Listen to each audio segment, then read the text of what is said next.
এদেরকে যখন বলা হয় স্যার ওস্তাদ আমরা একটা ঈদ মিলাদুন্নবীর প্রোগ্রাম করতে চাই, বলে নাউজুবিল্লাহ মাআযাল্লাহ বিদআহ হারাম, এটি করবে না। যখন বলা হয় সিরাতুন নবী করব, বলে ওকে মাইকটা ভালো রাখবে, আমাদের হাদিয়াটা একটু ভালো করে দিবে, কোনো সমস্যা নেই। আমরা বলবো সিরাতুন নবী যে দলিলে জায়েজ, মিলাদুন নবী একই দলিলে জায়েজ। আপনার বাসার পাশের মসজিদে যদি আপনি হুজুরকে ফোন করেন, হুজুর আমার মসজিদে ঈদে মিলাদুন নবী করব, হুজুর বলবে নাউজুবিল্লাহ এই ধরনের বেদাতের কাজে আমাকে দাওয়াত দিবেন না।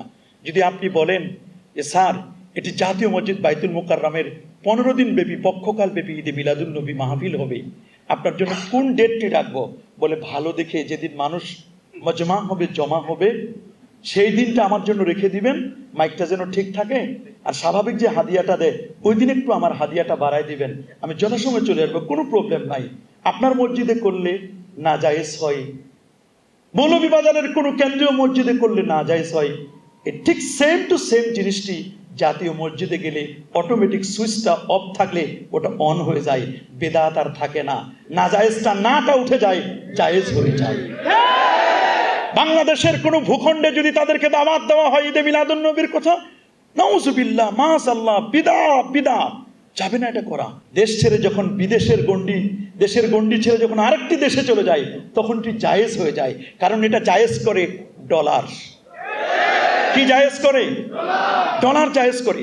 আমরা যখন বলি যে তোমরা যে ভোট করো, প্রতীক নির্বাচন করো, এই প্রতীক নির্বাচনের ক্ষেত্রে তোমরা যে বিভিন্ন প্রতীক বরাদ্দ হয়, তোমরা যে গণতন্ত্রের নামে যা করো, আমরা এটি অন্য চোখে দেখি সেটা ভিন্ন কথা। আমরা তন্ত্রমন্ত্রের চেয়ে আমরা মদিনার তন্ত্রমন্ত্রকে বেশি বিশ্বাস করি। কথা বলুন, আপনারা কোনো আপত্তি নাই। কিন্তু যদি বলি যে এগুলো করেন, যে এক্ষেত্রে কোরআন সুন্নাহর সহি সরি দলিল বলেন, তখন ওরা বলে এটি কোরআনে নেই, হাদিসে নেই। উলুল আমরের ক্ষেত্রে তারা বলেন মুস্তাহিদ সবাইকে আমরা পাইও না। এক্ষেত্রে আমাদের আইডল, আমরা যাদেরকে ফলো করি, আমাদের মুক্তাদা যারা, তারা হচ্ছেন ওলামা এ দেওবন্দ। আমরা বলি মাশাআল্লাহ মারহাবা, আপনারা এক্ষেত্রে ওলামা এ দেওবন্দদেরকে ফলো করেন। ঈদে মিলাদুন নবীর সময় টক শোতে কেন সহি সরি দলিল খুঁজেন? এক্ষেত্রেও আপনারা ওলামা এ দেওবন্দদেরকে ফলো করলেই তো হয়ে যায়। আমাদের কোনো দলিল লাগবে না। আমরা যে কিতাবগুলো এনেছি, যে কিতাবগুলো আমরা এনেছি, আমরা আমাদের নিজস্ব কিতাব আনি নাই, তাদের কিতাব এনেছি আমরা। মুনাজাতে মাকবুল, এটি আশরাফ আলী থানভী সাহেব তার লেখা কিতাব। আমরা ইয়া নবী বললে শিরক হয়, আমরা ইয়া রাসূলুল্লাহ বললে শিরক হয়।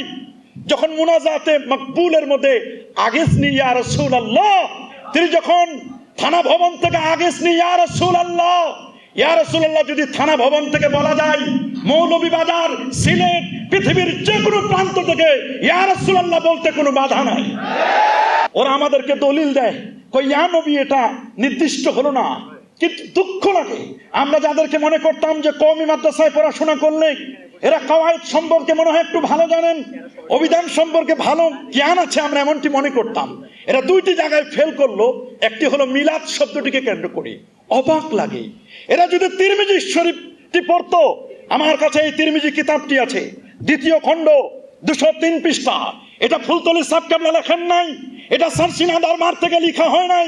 এই কিতাবটি লিখেছেন আবু ঈসা মুহাম্মদ আত-তিরমিজি, আজ থেকে প্রায় 1200 বছর আগের লেখা কিতাব ইমাম তিরমিজির ব্যাপারে, যিনি ইমাম বুখারীর ছাত্র, আবু আব্দুল্লাহ মুহাম্মদ ইবনে ইসমাইল বুখারীর ছাত্র, এমন জাহিল এবং ফাতিন ছাত্র। মুহাদ্দিসিনে কেরাম বলেছেন, এই তিরমিজি যেই ক্লাসে পড়ানো হয় ওই জায়গায় কেমন যেন নূর নবী, হায়াতুন নবী নিজে সেই মজলিসে এসে কেমন যেন উপস্থিত হয়ে দৌড় দিচ্ছেন। আল্লাহু আকবার। এমন একখানি কিতাব, তার 2য় খণ্ডের 203 পৃষ্ঠার মধ্যে বাবু মা জা ফি মিলাদিন নবী সাল্লাল্লাহু আলাইহি ওয়াসাল্লাম একটি বাব কায়েম করেছেন ইমাম তিরমিজি। মুহাদ্দিসের কাছে নবীর জন্মদিনটা কত বরকতময় হলে, কত গুরুত্বপূর্ণ হলে একজন মুহাদ্দিস টাইটেল বানাতে পারেন তিরমিজি কিতাবের বাবু মা জা ফি মিলাদিন নবী সাল্লাল্লাহু আলাইহি ওয়াসাল্লাম। নিচে লেখা আছে বাইনা সাতরাইন, 2 লাইনের মাঝখানে লেখা ওয়াক্তুল বিলাদা, জন্মের সময়। অথচ ওদেরকে জিজ্ঞেস করেন, কয় মিলাদ শব্দটি ইসমে আলা, যন্ত্রবাচক, উদ্দেশ্য হলো নবীর শানে গোস্তাখি করা, বেয়াদবি করা। এই একটি জায়গায় তারা বেয়াদবি করে। মিলাদ শব্দটি ওদের কি সুগরা, ওদের কি কুবরা, ওদের ছোট বড় যেখানে যেখানে তারা মাইক পায়, মাইক পেলেই তারা নবীর মিলাদুন নবীর ব্যাপারে, ঈদে মিলাদুন নবীর ব্যাপারে বিশদগার করে। অথচ কোনো একটি শব্দর সহি রূপ জানতে হলে ডিকশনারি পড়তে হবে, কামুসগুলো পড়তে হবে, মোজামগুলো পড়তে হবে, মাআজিম যত আছে এগুলো পড়তে হবে। পৃথিবীর কোনো একটি লুগাতে আমরা চ্যালেঞ্জ করতে চাই না, আমরা কখনো চ্যালেঞ্জ এগুলো ছুড়ে দিতে চাই না। আমরা শ্রদ্ধার সাথে, বিনয়ের সাথে বলতে চাই, পৃথিবীর কোনো একটি লুগাত অভিধানে কি দেখাতে পারবেন মিলাদ শব্দটি কোথাও ইসমে আলার সিগা লেখা হয়েছে? বরং প্রত্যেকটি অভিধানের মধ্যে বলা হয়েছে মিলাদ ওয়াক্তুল বিলাদা, জন্মের সময়। এটা ইসমে জরফের সিগা। সুন্দর করে ইসমে জরফ হিসেবে সবাই বলেছেন মিসাক, মিকাত। এগুলো মিকাত, যেখানে মানুষ ইহরাম বাঁধার স্থান, এটাকে মিকাত বলা হয়। আল্লাহু আকবার বলেন। মিসাক, মিআত, ইন্নাল্লাহা লা ইউখলিফুল মিআত। আল্লাহ তাআলা ওয়াদা খেলাফ করেন না। প্রত্যেকটি জায়গায় মিকাত, মিসাক, মিআত এই শব্দগুলো দেখবেন ইসমে জরফ। এগুলো কেউ ইসমে আলা বলেন নাই। এই জায়গায় যেমন বিয়াদবি করে ইয়া নবী শব্দটিকে কেন্দ্র করে বলে যে নবী, ইয়া নবী বলা যাবে না, বলতে হবে ইয়া আইয়ুহান নবী। অথচ কাফিয়ার সরা সাফিয়ার মধ্যে লেখা আছে, সাফিয়া শারহে কাফিয়ার মধ্যেও লেখা। ইমাম মুবাররাক আল মুক্তাদাব কিতাবের মধ্যে, যিনি 1200 বছর আগে নাহুর উসুল লিখেছেন, স্পষ্ট করে লেখা, শরহু জামিতে লেখা ইয়া রাজুল বিমানা আইয়ুহার রাজুল। তাহলে ইয়া নবী, আইয়ুহান নবী কোনো বাধা নাই। ইয়া আইয়ুহান নবী বলা যায়, ইয়া নবী বলা একই বিষয়। এক্ষেত্রে কোন ধরনের তাজিমের ক্ষেত্রে কমতি হবে? ইয়া রাজুলু, ইয়া আইয়ুহার রাজুলু, ইয়া গোলামু, ইয়া আইয়ুহাল গোলাম, এখানে কোনো সমস্যা নেই। এবং তারা বলে যেখানে নবী তো নির্দিষ্ট করা হয় না। অবাক লাগে, কোথায় নাহু সুরবেরা পড়াশোনা করলো, কোন মাদ্রাসায় পড়লো? তোমাদের এমন কোন নাহু বিশেষজ্ঞ আছে, নিয়ে আসো। তোমরা বলো ইয়া নবী বলে ফাইন্ড আউট করা হয় না, নবীকে আলাদা করা হয় না, নির্দিষ্ট করা হয় না।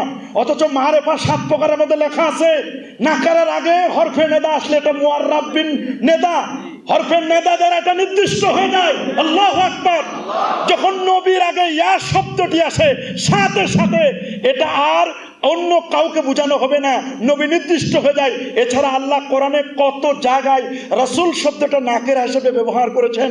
আল্লামা মোল্লা জীবন রহমতুল্লাহ প্রায় জায়গায় তিনি বলে দিয়েছেন, নাকেরাটা যখন রসুলের ক্ষেত্রে নাকেরা আসবে, এক্ষেত্রে অন্য কাউকে বুঝাবে না, এটা কেবলমাত্র আমার রসুলকেই বুঝাবে।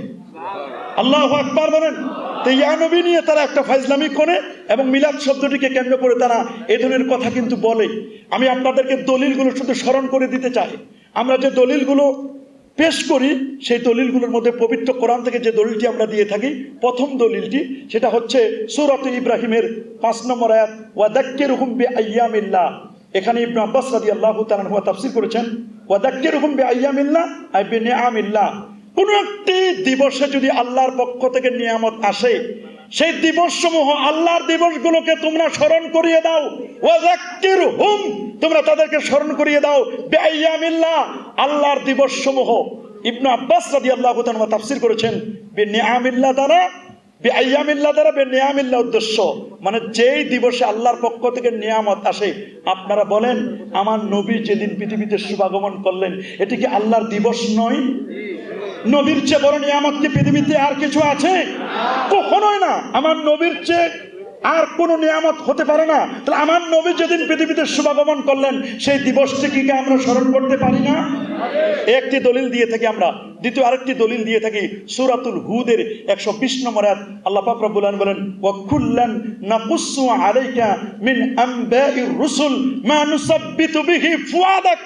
আমি আপনার কাছে হে রাসূল প্রত্যেক নবীর বায়োগ্রাফি, জীবনীগুলো আলোচনা করেছি। টার্গেট হচ্ছে নবীদের জীবনী আলোচনা করার মাধ্যমে আপনার হৃদয়টা বলিষ্ঠ চিত্ত হবে, হৃদয়টি শক্তিশালী হবে। যদি নবীর কাছে অন্যান্য আম্বিয়া আলাইহিস সালাতু ওয়াস সালামের জীবনী আলোচনা করার মাধ্যমে আমার নবীর হৃদয় বলিষ্ঠ চিত্ত হয়, আমার নূর নবীর জীবনী আলোচনা যদি উম্মত করে, তো উম্মতের হৃদয় কি বলিষ্ঠ চিত্ত হবে না? আমাদের ঈমান কি দীপ্ত হবে না? আমরা মনে করি প্রত্যেক উম্মতের দায়িত্ব হলো নবীর বায়োগ্রাফি, নবীর জীবনী আলোচনা করা।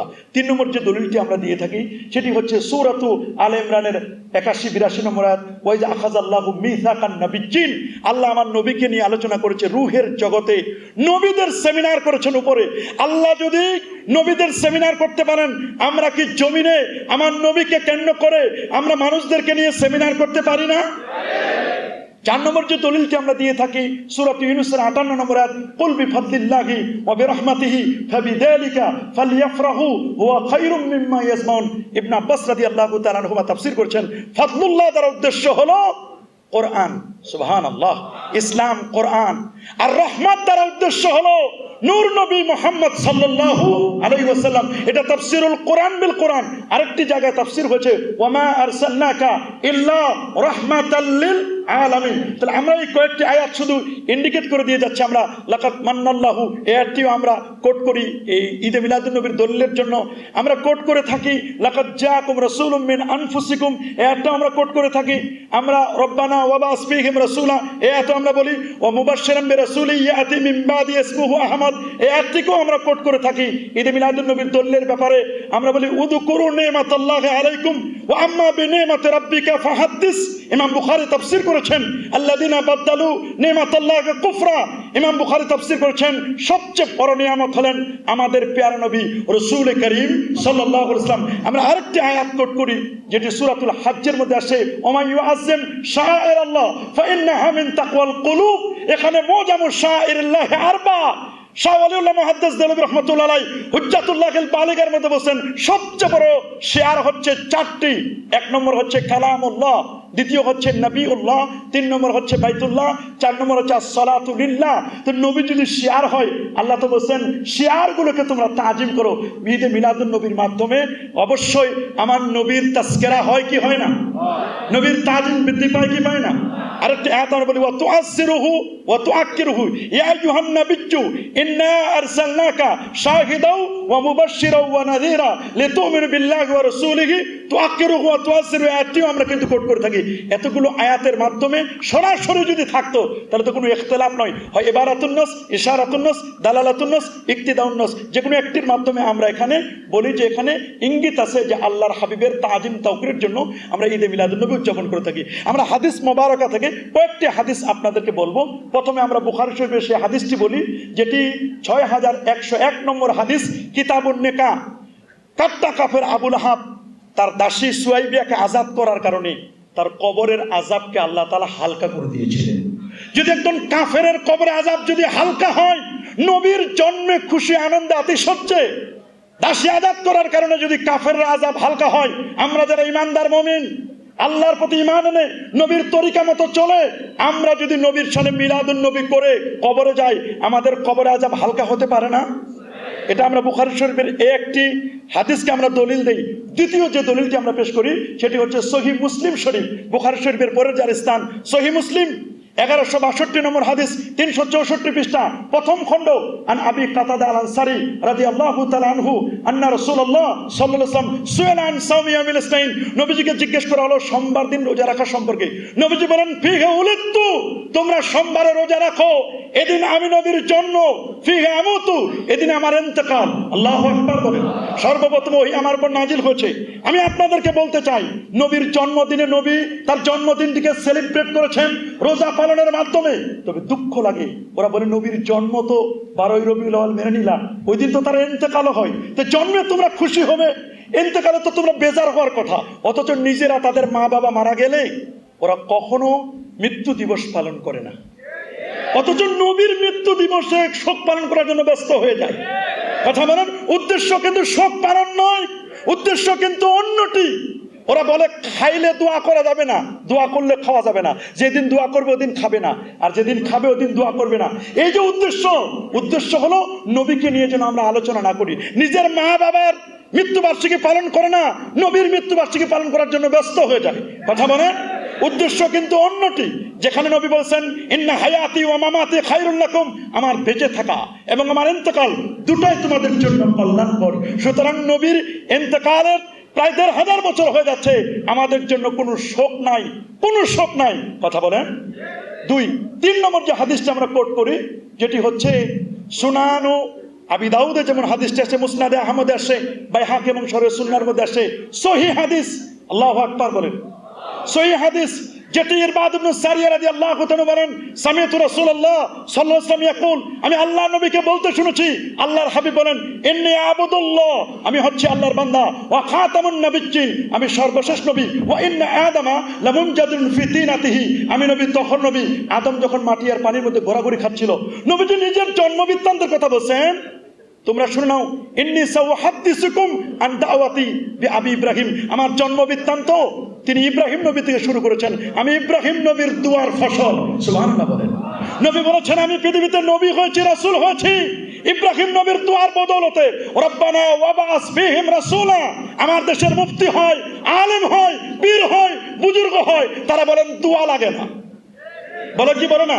নবী বলেন, আমি ইব্রাহিম নবীর দুয়ার ফসল। বিশারাতু ঈসা, ঈসা নবীর সুসংবাদ আমার জন্য ঈসা নবী বলে দিয়েছেন, আমি আমার মায়ের স্বপ্নের বাস্তব রূপ। আমার মা যখন জন্ম দিল, জন্মের সময় যে নূর বেরোছে, আদাত মিনহু কুসুরা শাম, আমার জন্মের নূরে 2500 দূরের বড় বড় বিল্ডিং গুলো দেখা গেছে। সুবহানাল্লাহ।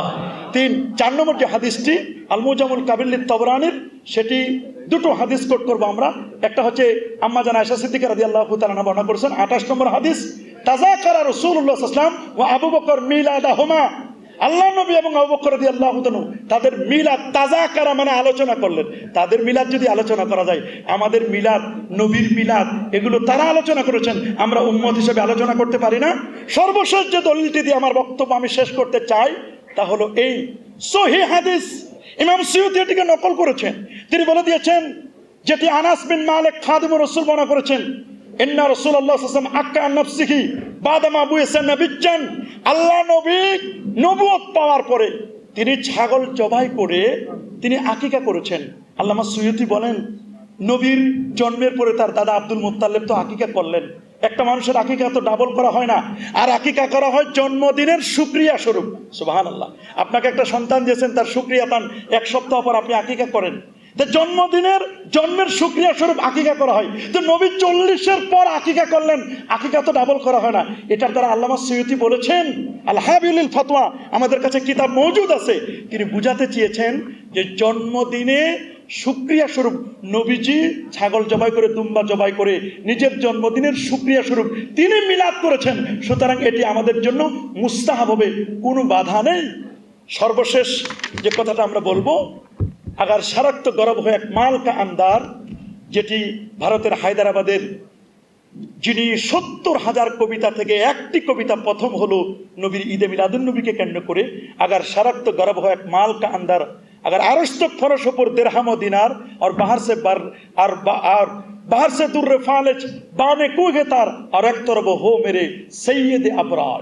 তিনি খুব চমৎকার করে বলেছেন, 70,000 কবিতার থেকে একটি কবিতা প্রথম হলো যে পূর্ব থেকে পশ্চিম পর্যন্ত, পৃথিবীর জমিন থেকে নিয়ে আল্লাহর আরশ পর্যন্ত যত ভ্যাকান্সি খালি জায়গা সব যদি স্বর্ণ রৌপ্য দামি জিনিস দিয়ে ভরপুর করে দেওয়া হয়, সমুদ্রের মণিমুক্তাগুলোকে সিঞ্চন করে এনে যদি একটি জায়গায় রাখা হয়, আর এক তরফ হো মেরে সৈয়দ আবরার, আরেকদিকে যদি রাখা হয় আমার নবীজিকে, যদি বলা হয় তুমি নিবে কোনটি, তিনি বলছেন 2 পা দিয়ে লাথি মেরে সব সম্পদ আমি ফেলে দিব, ওগুলোর তুলনায় আমার নবী প্রশ্ন আসে না।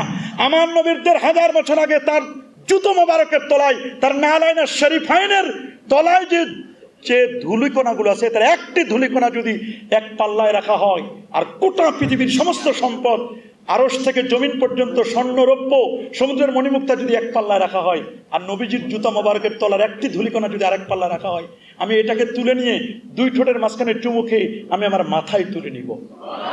এটাই হচ্ছে আমার ঈদে মিলাদুন নবী।